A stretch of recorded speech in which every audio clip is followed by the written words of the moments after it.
This one's for the guys talking about direct neck lift, a few mini upgrades that can change your entire look.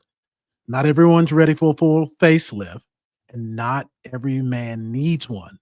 Today, let's talk smart strategy, minimalist, masculine, and majorly effective. Stay tuned for our upcoming podcast, The Power Profile, here next on Plastic Surgery T and A. Welcome to Plastic Surgery TNA. Talk and advice with Dr. Earl Stephenson, board-certified plastic surgeon and facial aesthetic expert. Real talk, real results, real transformations. Let's dive in. Welcome back to Plastic Surgery TNA. I am your host, Dr. Earl Stephenson Jr., board certified plastic surgeon here in Atlanta, Georgia. And today we have an episode for the guys. Ladies, you can listen. If you have a guy friend, your husband, your partner, or that bestie that you think could really benefit from this, so maybe you lend a listening ear, share this video, and maybe he will get something out of this. So, for those of you who have never joined me, men particularly, since this is for you, welcome to my podcast. I do this every Saturday. It's available on YouTube after 11 a.m. Eastern Standard Time. So if you're new and you like it and you like the content, I ask you to do just a couple of quick things. One, like and subscribe. It really helps the algorithms make me show up in feeds for suggestions. So that really is helpful to the platform. Number two, if you like and subscribe, just hit that bell icon.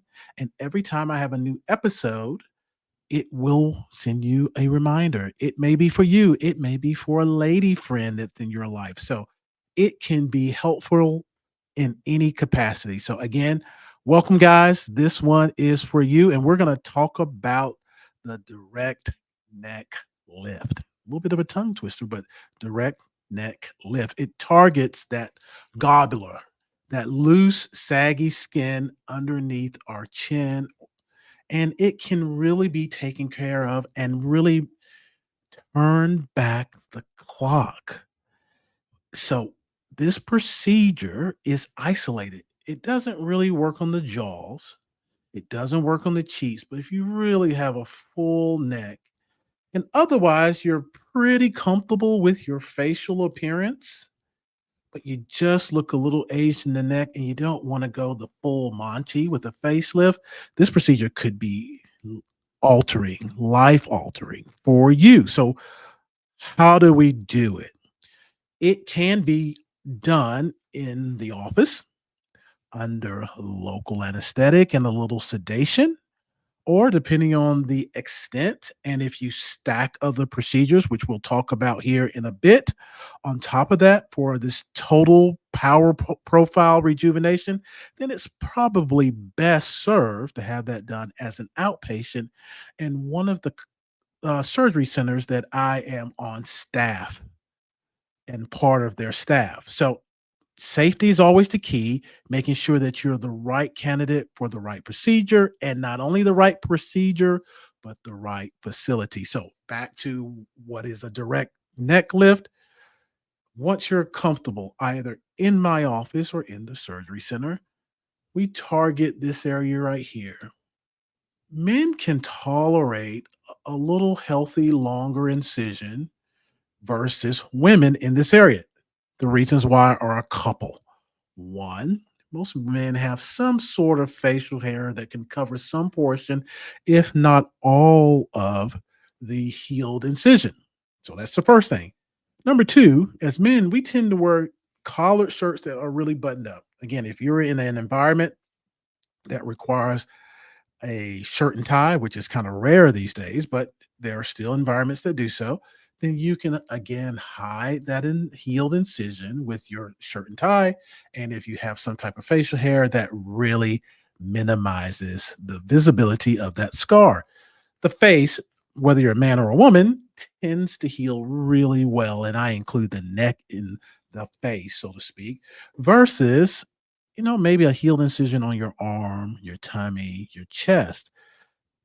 The face and neck are really kind. So it really lends itself to this kind of zigzaggy, and that's intentional, incision in the neck to remove excess skin, to take care of what we sometimes call these little rubber bands here.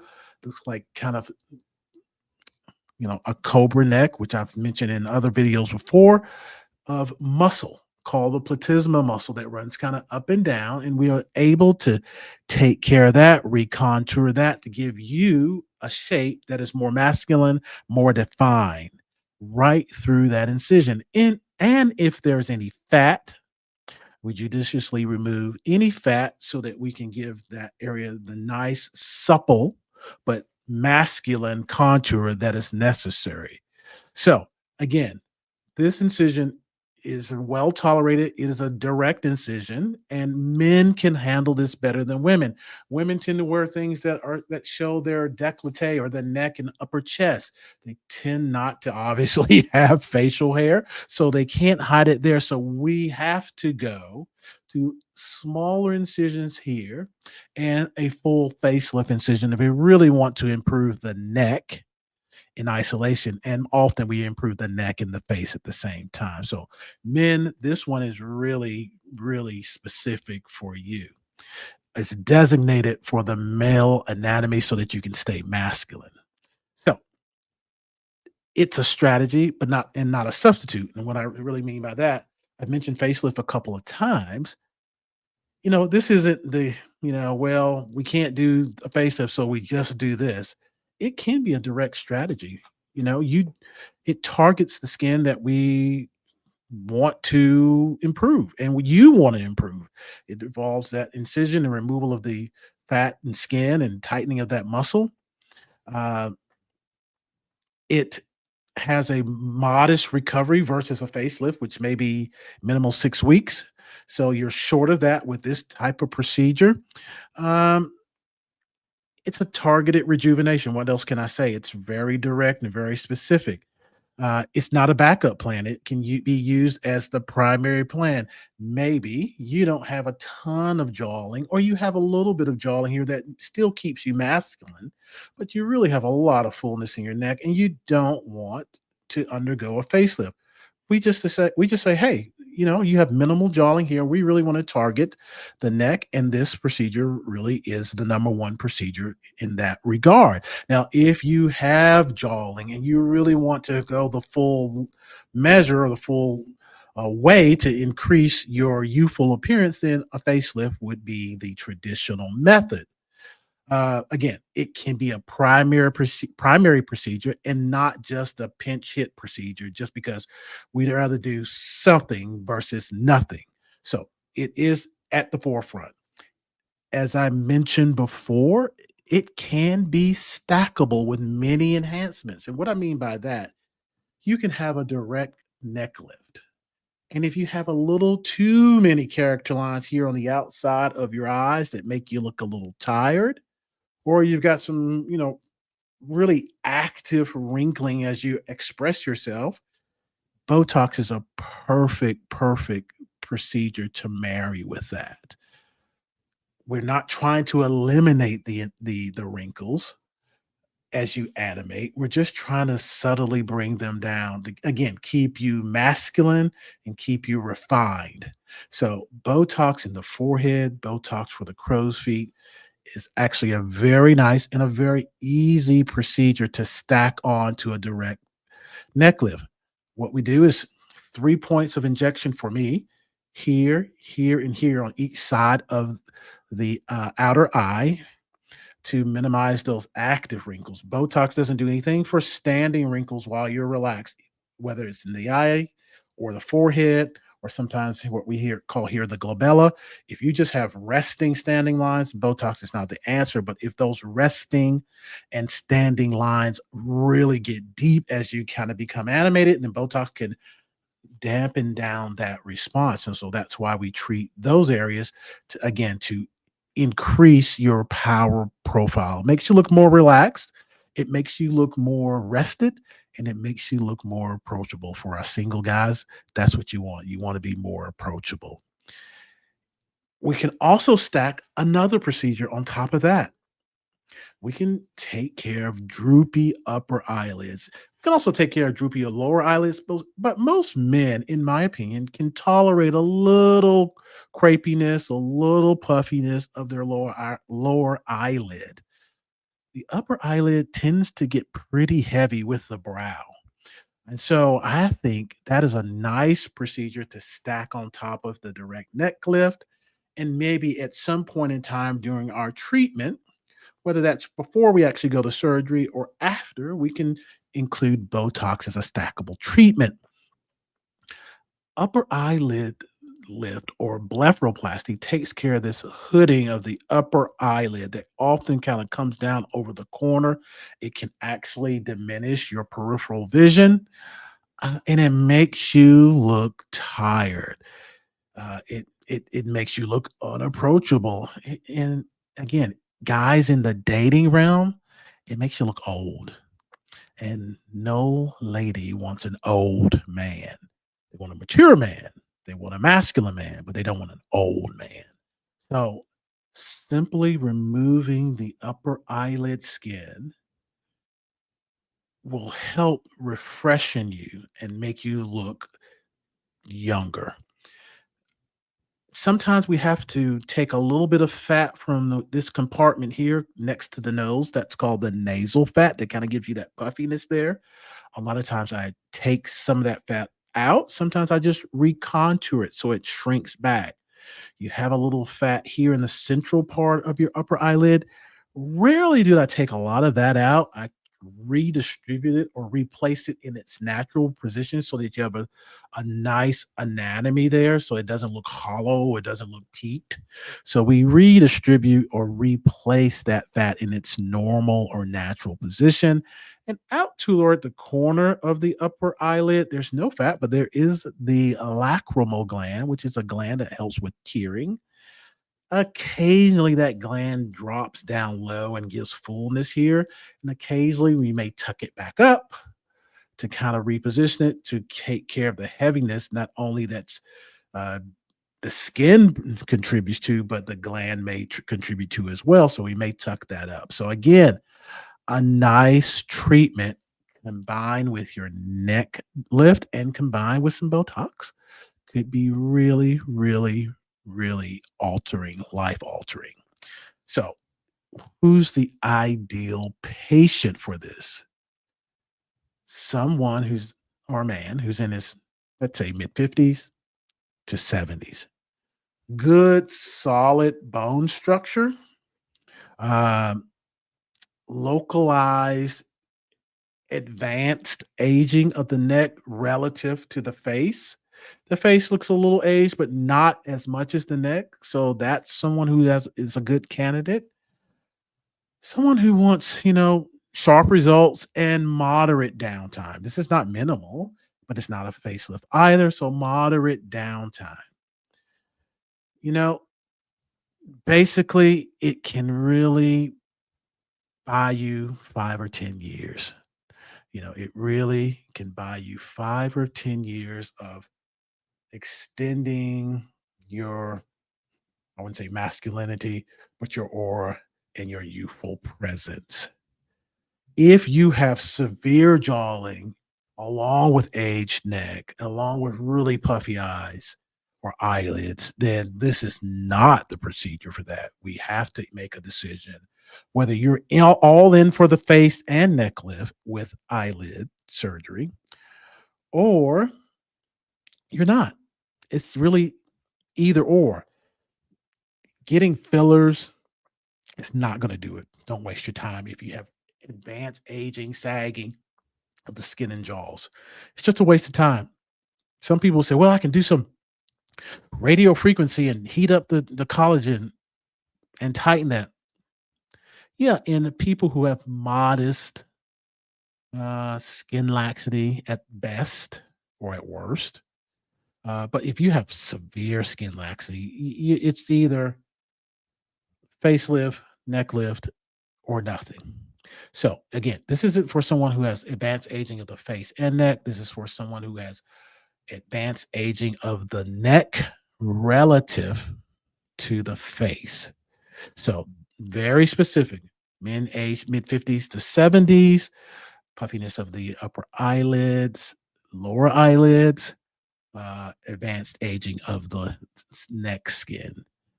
I didn't mention brow lift, even though men can have a little bit of brow sagging. I think lift in men look weird.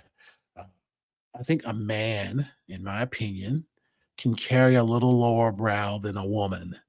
A woman with a relatively low brow below the bone of the orbit looks masculine.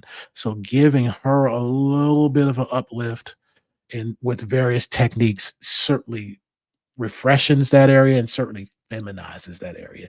I think giving a man an uplift in that area feminizes a man, and it's a telltale sign that something's been done.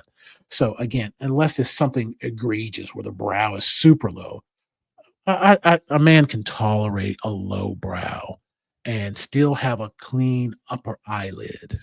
So I'm not a fan of brow lift and using that as a stackable procedure. Now, having said all that, you may say, "This is fantastic. This is great. I'm all in." Tell me a little bit more about the recovery. I'll start first, or even before that. The procedure, if we're just going to do the direct neck lift itself, is about 2 hours. If we're going to add Botox, that really doesn't add anything as far as time, maybe 15 minutes at the most.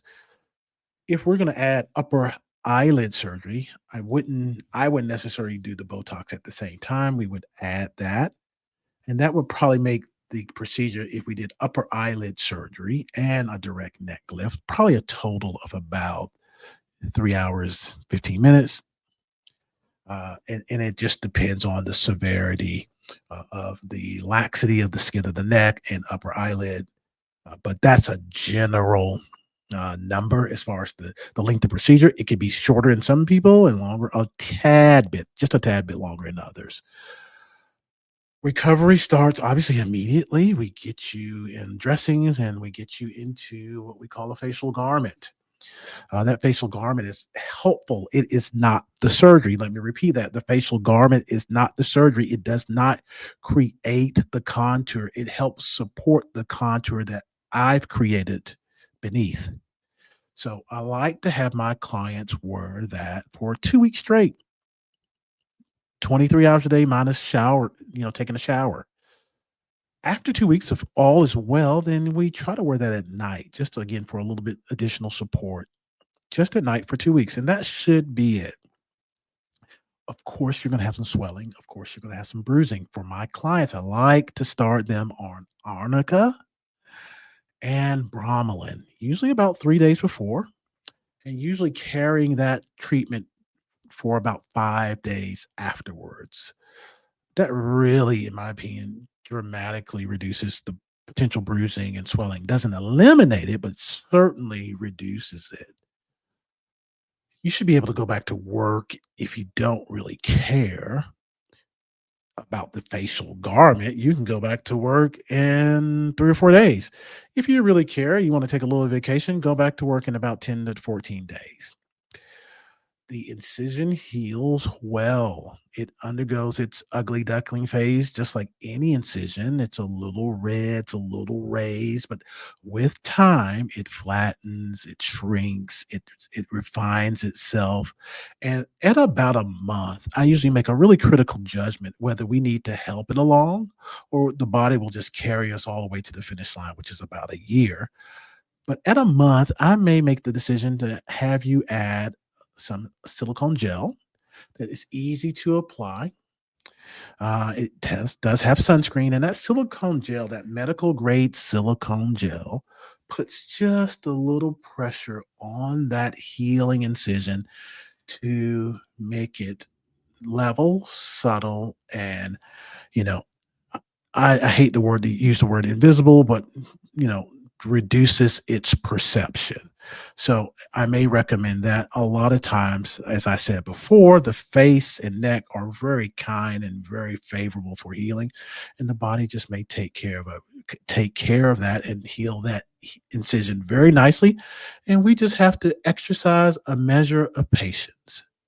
So, not much of a recovery. You can get back to work relatively quickly. Uh, the upside to this is phenomenal. One thing I will mention, I mentioned the perfect candidate. Let me mention some candidates that I probably would not offer this to.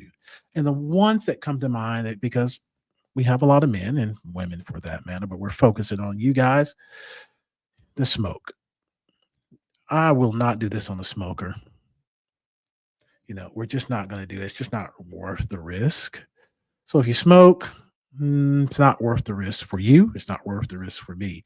If you vape, it's not worth the risk for you. It's not worth the risk for me. So if you want it and you smoke, it might be a great time to stop. And I know it's easier said than done. I'm not here to beat you up. If it's a great time to make an improvement to your face and neck, but it may be a better time to make an improvement to your overall health. So if you're really serious about that, I advocate a minimum of smoking or tobacco cessation for at least 4 weeks prior, and we can get you connected if you're not already connected with a primary care physician who helps patients, clients with smoking cessation. If you don't have somebody like that, I have a vetted list of PCPs and direct primary care physicians who would be happy to walk with you through that journey, not just for this surgery, but just so that you can have a better overall quality of life. So I would not perform this in or on people who smoke. So that's a no no. If you're ready to quit and you want to lean into it fully, then we can help you with that so that you can get that checked off and that, I hate to use vice, but vice out of the way so that you can have your power profile, strategy implemented. On that note, this is a short and sweet podcast. I want to talk to guys because, you know, I'm gonna assume most guys are like me. They just want the goods. They don't want a lot of fluff. Here it is. This is what it is. This is what it can do. This is what it can't do. And how much does it cost? And on that note, it depends. We have a range. It's not crazy, but we have a range. The best way to kind of start that conversation so that you know the numbers, guys, is to know this number: 770-466-4700. That's the number to my office. You can call that and set up a consultation. Consultation is $225. That $225 is applied to your surgery if you decide to move forward. But this allows us to sit down man to man, talk about what your concerns are, what you expect out of this, what you expect out of me, and what you expect out of the journey. And I'm here to offer you that information. You may get that information, decide, nah, this is not for me. You may get the information, decide, it's for me, but not with me. It's okay. My job here is to give you information that is not clouded by any biases, to give you the right information that's best for you so you can make the best decision for you. So you don't have to wait for a whole face action. You don't have to wait till your whole face reaches a point where you either decide that I want to do something about it or I don't. If you just are really concerned about your neck and are okay with your face, then we can do a direct neck lift if you are a candidate. So let's sharpen what matters. Let's look at sharpen your jawline, your eyes, and your overall energy. Again, welcome to my podcast. I hope you've enjoyed this brief but male centric version of it. Again, if you want to talk to me directly, dial my number to my office, 770-466-4700. If you want to check me out on my website, you can always go to www.esjaesthetics.com. Book your consultation through there as well. If you are still a bit on the fence, I can offer you a free checklist, the neck and eye upgrade guide. Look 10 years younger without a full facelift. All you have to do is either go to my website, go to the contact page and say, I want the upgrade checklist. I'll send it to you. Or in this YouTube comment section, type in, send me the checklist. You just have to give me your email. So it's very simple. I'd be happy to send you that checklist so you can look at the list, go down it line item by line item. And when you're ready, you'll be good to go. Again, it's been a great few minutes that I had to spend with you guys. Love to see you in the office. Love to chop it up. For ladies who may have tuned in, send this to your guy friend. For ladies and gentlemen, if you enjoy any of my episodes on my YouTube channel, on my podcast specifically, please share. Also, like and subscribe. And until next time, I hope you guys stay healthy and be wise. Until next time.